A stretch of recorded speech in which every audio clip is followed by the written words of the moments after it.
Hello, Sag. Love reading for Sagittarius Collective. Kumusta kayo, Sag? Kung magiging honest yung person mo, ano yung gusto niyang sabihin sa'yo? Pero bago yan, mag-energy update muna tayo. Sa recent na sitwasyon ninyong dalawa ng person mo.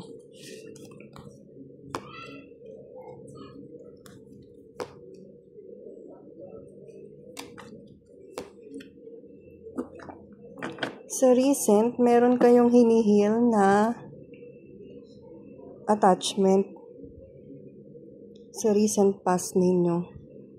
Meron, nung una, equal naman yung give and take sa inyong dalawa, pero dumating ang time na nagkakaproblema kayo, nawawala kayo sa balance.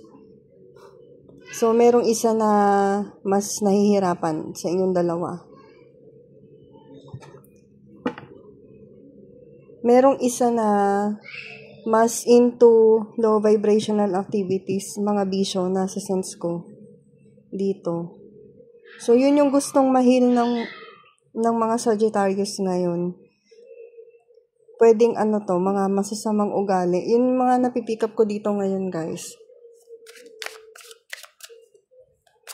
Gustong mahil ng Sagittarius Collective yung mga toxic traits na meron kayo sa connection ninyo or mga toxic traits ninyo mismo. So, kung magiging honest yung person mo, ano yung gusto niya sabihin sa'yo?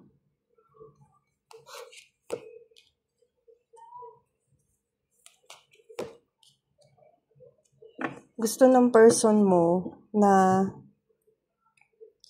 magkaroon ng unity. Yun ang nasa-sense ko dito sa 3 of Cups. Na maging grounded kayo pagdating sa connection ninyong dalawa. Hindi yung sala sa init, sala sa lamig. So, kung magiging honest siya, yun yung gusto niya. Ito yung exact words na napipick up ko ngayon.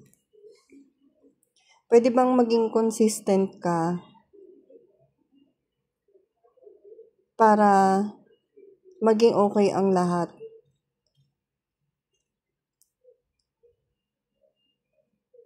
Yan. Kayo na lang bahala mag-apply sa sitwasyon nyo, guys, kung paano nyo yan i-apply. Meron pa akong napipick up na yung person nyo or kayo nakafocus sa financial state ninyo.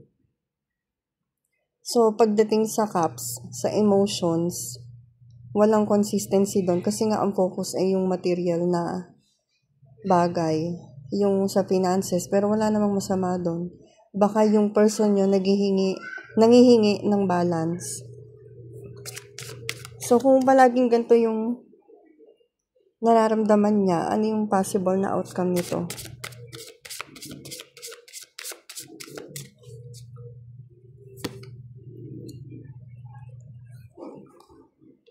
So, naka-reverse siya.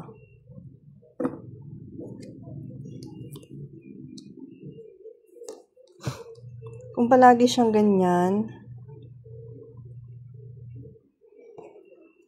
dadating yung time na magdadalawang isip siya kung dapat ba niyang i-express sa'yo or sabihin sa'yo. Ang nasa-sense ko dito, mas magiging tahimik siya.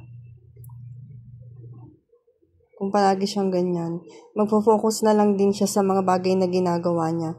Gagawin niyang busy yung sarili niya para hindi na siya ma-stress. Kumbaga, itatransmute niya sa sarili niya yung stress na nararamdaman niya. And hahanap siya ng ibang way para ma-communicate sa'yo to. So, kung nakaka-relate ka dito sa Sagittarius and kailangan mo pa ng messages or infos, detalye about sa person mo at sa relationship ninyo or connection ninyo, pwede kang mag-book ng private reading. Meron pong exchange yun. Message mo lang ako dito and sa messenger ko. Ano yung advice para sa'yo?